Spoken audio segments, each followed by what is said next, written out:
నమస్తే, welcome to వార్తలు వాస్తవాలు. నేను సురేష్ కట్ట. ఈరోజు వచ్చినటువంటి ప్రధానమైనటువంటి పత్రికలోని వార్తలు మనం గమనించినట్లయితే ముందుగా నమస్తే తెలంగాణ వచ్చినటువంటి వార్తలు చూసుకున్నట్లయితే ప్రధానంగా బ్యానర్ ఐటమ్ చూడొచ్చు. నమస్తే తెలంగాణలో 6,000 కోట్ల బిగ్ దందా ఆపరేషన్ ఆక్రమణ అంటూ కూడా చూడొచ్చు. ఏదైతే 6,000 కోట్ల బిగ్ దందా ఎవరి జాగీర్ అంటూ కూడా ఇక్కడ వార్త చూడొచ్చు. మనం క్లియర్ కట్గా హైదరాబాద్ శివారులో పొంగుతున్న భూ దాహం అంటూ కూడా క్లియర్గా ఇక్కడ వార్త చూడొచ్చు. ఏదైతే 373.22 ఎకరాల ప్రభుత్వ భూమిలో కబ్జా పర్వం కొనసాగుతోందంటూ కూడా చూడొచ్చు. బాలాపూర్లోని శివరాజు బహదూర్ భూములను కొల్లగొట్టే స్కెచ్ వేశారు. అలాగే ముఖ్యంగా రాష్ట్ర మంత్రి అలాగే ముఖ్య నేత సోదరుడు నడుపుతున్నటువంటి ల్యాండ్ గ్రాబింగ్ ఏదైతే రాష్ట్ర మంత్రి అలాగే ఇంకొక ముఖ్య నేత అలాగే సోదరుడు నడుపుతున్నటువంటి అంశం సంబంధించి ఇక్కడ క్లియర్ కట్గా మనం చెప్పొచ్చు. ఇక్కడ ఫోటో క్లియర్ చూడొచ్చు. నాదర్గుల్ సర్వే నెంబరు 613లోని భూముల చుట్టూ నిర్మాణ కంపెనీ రేకుల ప్రహారీ వేసింది. ఏదైతే ఇక్కడ చూడొచ్చు క్లియర్ కట్గా రేకుల ప్రహారీ ఇక్కడ చూడొచ్చు. ఓపెన్గా వీళ్ళు వేసినటువంటి ఇంకో బ్లూ కలర్ రేకులకు సంబంధించి ఇక్కడ క్లియర్ కట్ చూడొచ్చు. వీళ్ళు కంచె ఎట్లా నిర్మించుకున్నారనేది క్లియర్గా మనం చూడొచ్చు. ప్రధానంగా ఎలాంటి అనుమతులు లేకున్నా కూడా ఆ భూములు కొనసాగుతున్న శాశ్వత ప్రహారీ నిర్మాణం. ఇక్కడ ప్రహారీ నిర్మాణం కూడా జరుగుతుంది. సిమెంట్ ఇటుకలతోటి ప్రహారీ నిర్మాణం జరుగుతోంది. మొత్తానికి ఎలా కబ్జాకు గురవుతుందో చూడొచ్చు. ఇక్కడ క్లియర్గా క్లోజ్గా చూడొచ్చు మనం. ఏదైతే వీలేసినటువంటి రేకుల షెడ్డు బ్లూ కలర్ రేకుల ప్రహారీ సీసీ కెమెరాలో ప్రత్యేక సామ్రాజ్యంగా సర్వే నెంబర్ 613 భూములు కొనసాగుతున్నది. నిషేధిత జాబితాలోని భూముల్లోకి ఓ మంత్రి బిగ్ టీమ్ ఎంట్రీ అయింది. 3 కంపెనీలను ముందు పెట్టి 373.22 ఎకరాల కొట్టేసే ప్రయత్నం జరుగుతోంది. 30 మంది బౌన్సర్లు అక్కడ ఉన్నారట. అలాగే రేకుల కంచె వేశారు. 100 సీసీ కెమెరాలతో నిఘా ఏర్పాటు చేసుకున్నారు. రేయింబవళ్ళు కొనసాగుతున్న భారీ నిర్మాణాలు 70 ఏళ్లుగా సాగు చేసుకుంటున్నటువంటి రైతులనే తరిమేస్తున్న కర్కశం. అక్కడ దాదాపు 70 ఏళ్ళుగా రైతులు సాగు చేసుకుంటున్నారట. వాళ్ళందరినీ కూడా చెరగొట్టి పంపించే ప్రయత్నం ఇక్కడ చూడొచ్చు. ఇక్కడ క్లియర్గా గ్రీన్ కలర్లో పొలాలు ఎలా ఉన్నాయో చూడొచ్చు. ఇక్కడ వరి సాగు జరుగుతోంది, పొలాలు ఉన్నాయి. వాళ్ళందరినీ కూడా మొత్తానికి అక్కడ నుంచి తరిమేసి వీళ్ళు కబ్జా పరపర కొనసాగుతున్నటువంటి అంశం క్లియర్ కట్గా మనం చూడొచ్చు.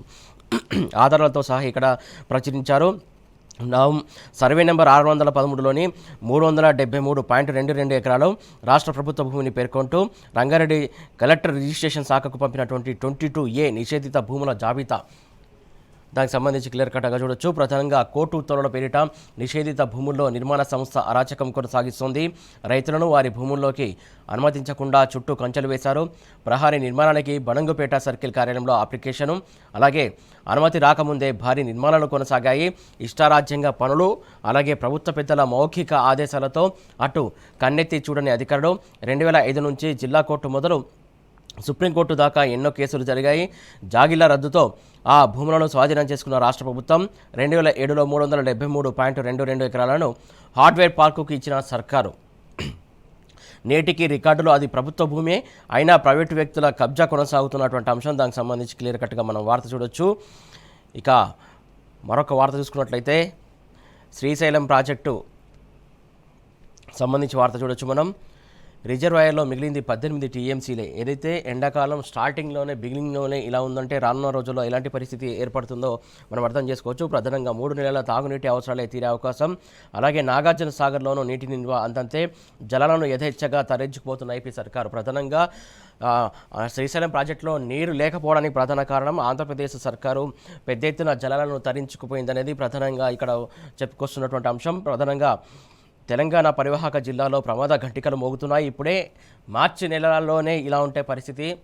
ఏప్రిల్ మే కీలకమైనటువంటి 2 నెలలు ఎండలు దంచికొట్టే అవకాశం ఉంది. ఆల్రెడీ ఇప్పటికే ఎండలు చాలా పెద్ద ఎత్తున ఉన్నటువంటి అంశం మనం చూస్తూ ఉన్నాం.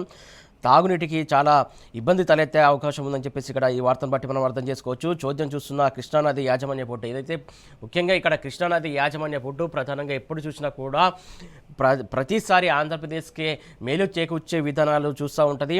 ఆంధ్రప్రదేశ్ ఇష్టానుసారంగా జలాలను తరలించుకుపోతున్నా కూడా ఎట్టి పరిస్థితుల్లో కూడా ఈ యాజమాన్య బోర్డు కృష్ణా యాజమాన్య బోర్డు ఇస్మంతా కూడా స్పందన కరువవుతూ ఉంటుంది. ఎప్పుడు కూడా స్పందించదు, పట్టించుకోదు, మాట్లాడదు, వారి గురించి చెప్పదు. తెలంగాణ ఆంధ్రకు రావాల్సినటువంటి నీటి వాటర్లకు సంబంధించి కూడా మాట్లాడదు, పిలిపించుకోదు, చెప్పదు అనేది ప్రధాన ఆరోపణ వస్తుంది. ప్రధానంగా ఇప్పటికి కూడా ఆంధ్రకే పాజిటివ్గా ఈ కృష్ణా బోర్డు ఉంటుంది. అలాగే గోదావరికి సంబంధించి కూడా అలాంటి సిచ్యువేషన్ మనం చూస్తూ ఉన్నాం. ఇక్కడ మరొక వార్త తీసుకున్నట్లయితే డ్రగ్స్ కేసులో కాంగ్రెస్ ఎంపీ ఎమ్మెల్యేలంటూ కూడా మరొక వార్త చూడొచ్చు. మొయినాబాద్ పార్టీకి వచ్చే ప్రముఖుల జాబితాలో ఆ ఇద్దరు యువనేతల పేర్లున్నాయి. ఈగల్ దాడిలో సమాచారంతో వెనుదిరిగి త్రుడిలో తప్పించుకున్న ఎంపీ ఎమ్మెల్యే వారిద్దరి జోలికి వెళ్ళని సిట్ ఈగల్ టీం వారి పేర్లు బయటకు రాకుండా ఒత్తిళ్లు జరుగుతున్నాయంటూ కూడా మరొక వార్త చూడొచ్చు.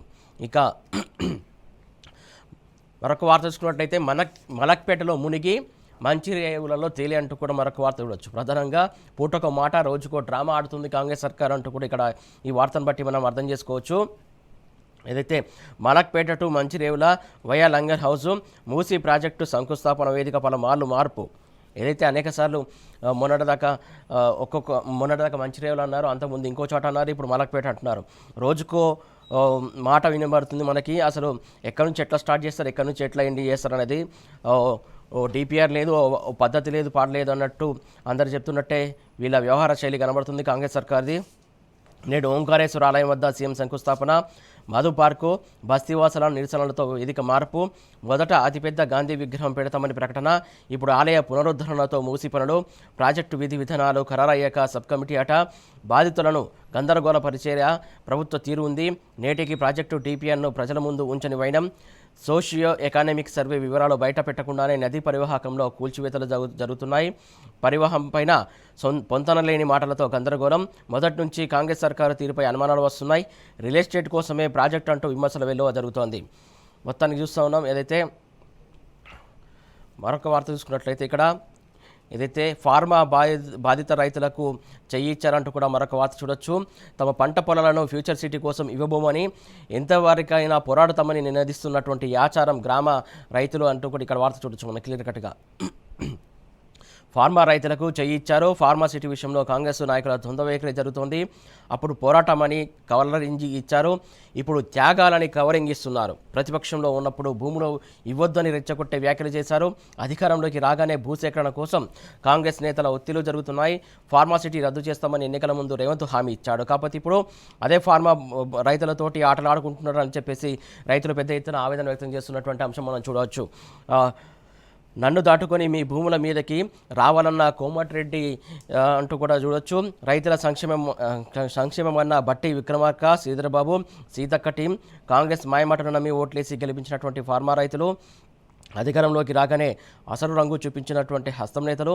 ఫార్మా సిటీ స్థానంలో ఫోర్త్ సిటీ తెచ్చి రైతుల భూములపై కన్ను, అలాగే అభివృద్ధి కోసం భూములు ఇవ్వాలంటున్న రైతు కమిషన్ చైర్మన్. ఏదైతే అభివృద్ధి కోసం అంటూ కూడా రైతు కమిషన్ చైర్మన్ రైతులపైన ఒత్తిడి తీసుకొస్తున్నాడని చెప్పేసి రైతులు వాపోతున్నారు.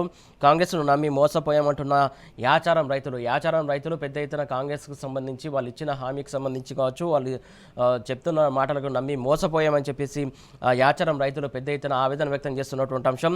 ఫ్యూచర్ సిటీకి భూములు ఇవ్వబోమంటూ కూడా 11 రోజులుగా నిరసన దీక్ష కొనసాగుతోంది. దానికి సంబంధించి కూడా మనం చూడొచ్చు. దళిత బిడ్డలు న్యాయం కోసం ఎస్సీ ఎస్టీ కమిషన్ను ఆశ్రయిస్తారు. బీసీల సమస్యల మీద బీసీ కమిషన్ పోరాడుతుంది. మహిళల హక్కులకు భంగం వాటిల్లితే మహిళా కమిషన్ జోక్యం చేసుకుంటుంది. మరి రైతులపై అధికారులు దౌర్జన్యానికి దిగితే రైతు కమిషన్ రక్షిస్తుందా? సీఎం రేవంత్ పాలనలో రాష్ట్రంలో నెలకొన్న దుర్భర పరిస్థితులను విశ్లేషిస్తే ఇదే $1 మిలియన్ ప్రశ్నగా మిగులుతుంది. విపక్షంలో ఉన్నప్పుడు రైతుల పక్షాన పోరాడినట్టు నటించి అధికారంలోకి రాగానే అదే అన్నదాతలను నట్టేట ముంచినటువంటి కాంగ్రెస్ పెద్దల కథ ఇది. ముఖ్యమంత్రి సహా మంత్రులు, రైతు సంక్షేమ కమిషన్ చైర్మన్ ఇందులో కీలక పాత్రదారులే కావడం విశేషం. ప్రధానంగా రైతు సంక్షేమ కమిషన్ సంబంధించి వారికి న్యాయం చేయట్లేదు, వారికి అన్యాయం చేస్తుందని చెప్పేసి రైతు కమిషన్ ముందు కూడా వారే రైతులు ఆవేదన వెళ్ళబుచ్చుకుంటున్నారు. అయినప్పటికీ కూడా కాంగ్రెస్ సర్కారు కావచ్చు, రైతు కమిషన్ సంబంధించినటువంటి చైర్మన్ కావచ్చు, కనికరం లేకుండా ఇష్టానుసారంగా వ్యవహరిస్తున్న తీరు. రైతులకు సంబంధించి భూములు ఇవ్వాల్సిందే, ఏమంటే అభివృద్ధి పేరిట రైతుల భూములు లాక్కుంటామంటూ రైతుల భూములు ఇవ్వాల్సిందంటూ కూడా కరాఖండిగా బెదిరిస్తున్నటువంటి అంశం మనం చూస్తున్నాం. రైతులు దానికి సంబంధించి వారికి న్యాయం చేయాలని చెప్పేసి కోరుతున్నటువంటి అంశం మనం చూస్తున్నాం.